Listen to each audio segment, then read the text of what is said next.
O assunto de hoje será arrependimento, ou melhor, o verdadeiro arrependimento.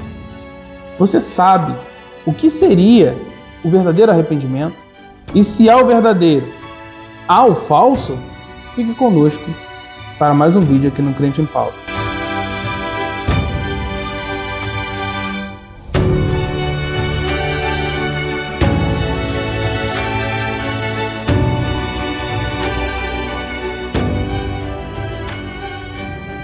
Primeiro, para entendermos o que é arrependimento, vamos observar a palavra no grego que quer dizer metanoia, uma mudança de ideia ou uma correção.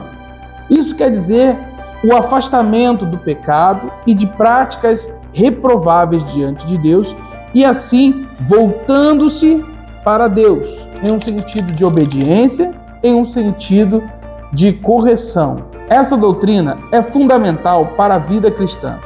A primeira pessoa que nós vemos proclamar é o profeta João Batista.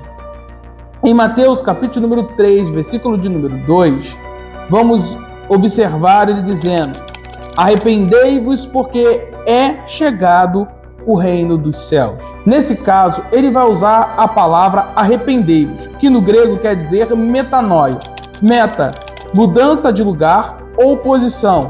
Noio, perceber com a mente, pensar, compreender.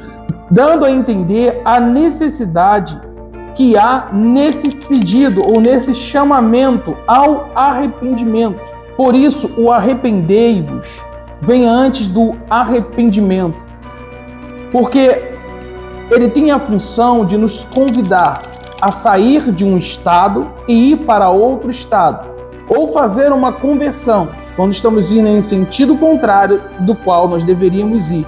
Quando nós ouvimos o convite, atendemos esse convite, entra então ali o arrependimento. Saímos da parte do chamado e estamos agora respondendo ele no sentido de arrependei-vos, metanoia. Quando nós então entendemos que precisamos ser perdoados e que precisamos de uma real transformação.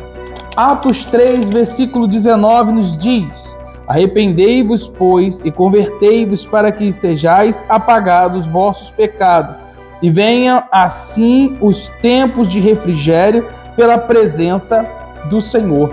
Olha como esse versículo esclarece para nós a importância de atendermos a esse chamado, a atendermos o sentido do arrependei-vos, porque todo um problema vai ser sanado, tudo estará sendo apagado quando a gente atende e entende a necessidade do real arrependimento em nossos corações.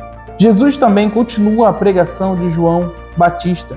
Em Mateus capítulo número 4, versículo de número 17, ele também expõe a necessidade do arrependei-vos. E é tão importante que nós venhamos atendê-lo, que não só ele nos fará retornarmos à comunhão a Deus, mas o arrependimento também nos leva a reconhecer quem somos diante de Deus, as nossas falhas, nossas fragilidades e como nós precisamos desta graça sobre nossas vidas. Porque quando observamos, a palavra de Deus nos deixa claro que desde Adão já éramos pecadores. Desde Adão nós estávamos afastados de Deus e éramos considerados não filhos de Deus, mas filhos da ira. E isso nós podemos ver em Romanos, capítulo 3, versículo 23, que diz: porque todos pecaram e destituídos estão da glória de Deus. Porém, em Romanos 5, verso 10, diz: porque se nós, sendo inimigos, fomos reconciliados com Deus pela morte de seu Filho, muito mais, estando já reconciliados, seremos salvos pela sua vida. Para fecharmos essa primeira parte, é importante frisarmos que o caminho para a reconciliação para com Deus passa pelo arrependimento e reconhecimento como único, suficiente Salvador. Quando há esse real encontro com o Senhor e quando há o verdadeiro ato de resposta do ser humano ao chamado do Senhor, então podemos dizer claramente que em nós há uma transformação. Nós não só nos tornamos pecadores arrependidos, mas também começamos a dar frutos de arrependimento. Como está descrito em Mateus capítulo 3, versículo de número 8. Produzi, pois, frutos dignos de arrependimento. Claramente o arrependimento não é só falado, não é só eu comentar que estou arrependido. Eu preciso demonstrar que há frutos, que há resultado. Esse arrependimento precisa gerar uma transformação dentro de mim para que ele venha a ser genuíno. E é por isso que o segundo ponto desse vídeo vai ser o falso arrependimento. Como assim? Existe então um falso? É o que nós vamos ver a partir de agora. Quando falamos do falso arrependimento, ainda estamos falando de arrependimento. Porém, no grego, a palavra muda.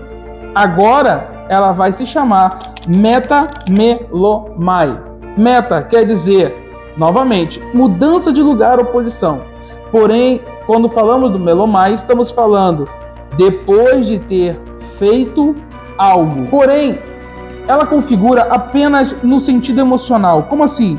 Ela está ligada apenas a sentimento de tristeza ou lamentação, não configurando um real arrependimento, porque justamente, lembra daqueles frutos? Lembra daquelas ações que o verdadeiro arrependimento traz? Aqui não. Aqui não há fruto, apenas tristeza. E é justamente nesse ponto em que nós podemos observar em Mateus, capítulo de número 27, versículo 3. Vamos dar uma olhadinha? Então Judas, o que o traíra, vendo que fora condenado, trouxe arrependido as 30 moedas de prata aos príncipes dos sacerdotes e aos anciões. É por isso que muitos ainda ficam presos nesse tipo de arrependimento vazio e imutável. Porque claramente não há uma transformação aqui. Há apenas uma tristeza. Há apenas um remorso porque ele sente que fez algo, cometeu algo que agride a moralidade e a santidade de Deus. Porém, ele não pode gerar nenhum tipo de mudança. Porque logo esse sentimento se esvazia. Porque quando falamos de um verdadeiro arrependimento e um falso arrependimento, ali no meio há uma ação. A ação de retornar, a ação de mudar de posição. Quando nós olhamos aqui o metalomai, isso não acontece. Pelo contrário, ele é consumido pela tristeza e não há uma mudança ligada à fé ou qualquer tipo de ação transformadora aqui nesse caso. Por isso, também é conhecida como atrição. Por quê? Porque ela em si só pode trazer lamento e jamais, nunca, pode trazer algo além do que o superficial.